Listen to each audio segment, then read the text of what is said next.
Okay, so last video you saw how we were able to use a potentiometer to be able to change that lighting display. The bottom line of that demonstration was show you how to do analog to digital conversion. So you took the outside world and then you converted it into the digital world, and we did it with the potentiometer. All right, now I want you to do it a couple of times with a couple other devices. And in the lab you should see some of these things, okay? Most of them probably have a blue block on the front and not a green one, but there might be some green ones in there as well. And there are two screws on the top. So what I'm going to do is I'm going to start off. I'll demonstrate how quick and easy it is. This is a thermistor. And we have thermistors that are like this. And we also have ones that are really small. They're just a little black dot, okay? But they all have two wires. There's no polarity to it. And what you want to do is you want to take it and you want to put that into the two front end pieces like this. And then you simply want to screw down the screws like so to get it attached.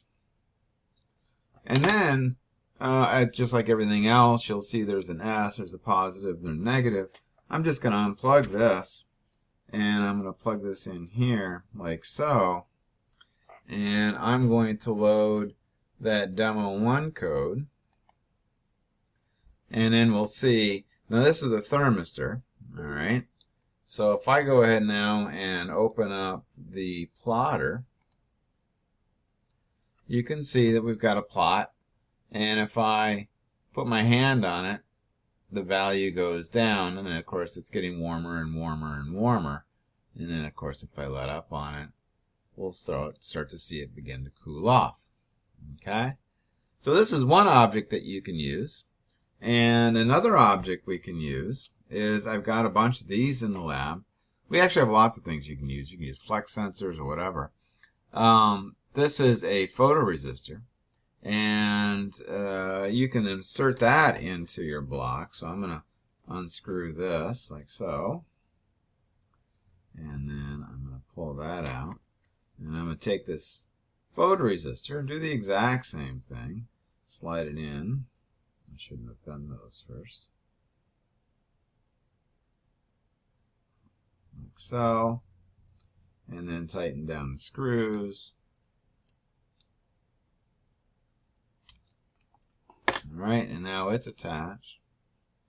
And then we should be able to measure changes in light. In fact, you can see that in this one's kind of loose. Let me get that tightened a little bit better. Okay.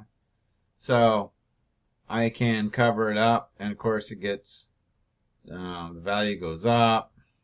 And if I take my phone and shine a light on it, oh, come on.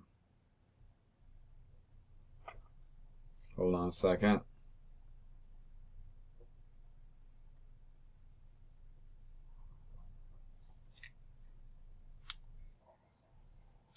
Let me pause it. My phone is freaking out. Hold on. There you go. Now it's working great. So now if I get a brighter light, you can see that the value in this case goes down. And then like I said, if I darken it, it goes up. Okay? Now there might be different photoresistors in the lab, so they may behave a little bit differently, but ultimately all I want you to do in this case, and it shouldn't take very long at all, is simply make a light meter. So I would like to see that when you expose it to light, you get a change in the LEDs here. Okay, so we measure the amount of light, and I'll see the amount of light show up across here. And if I cover it, I can have all the lights go on or off. I don't care. You can make it either get higher, more lights if it's brighter, or you can have it have less lights if it gets brighter, whichever you want. It shouldn't take long. Give me a quick demonstration on that. Submit your code, and I'll see you again soon.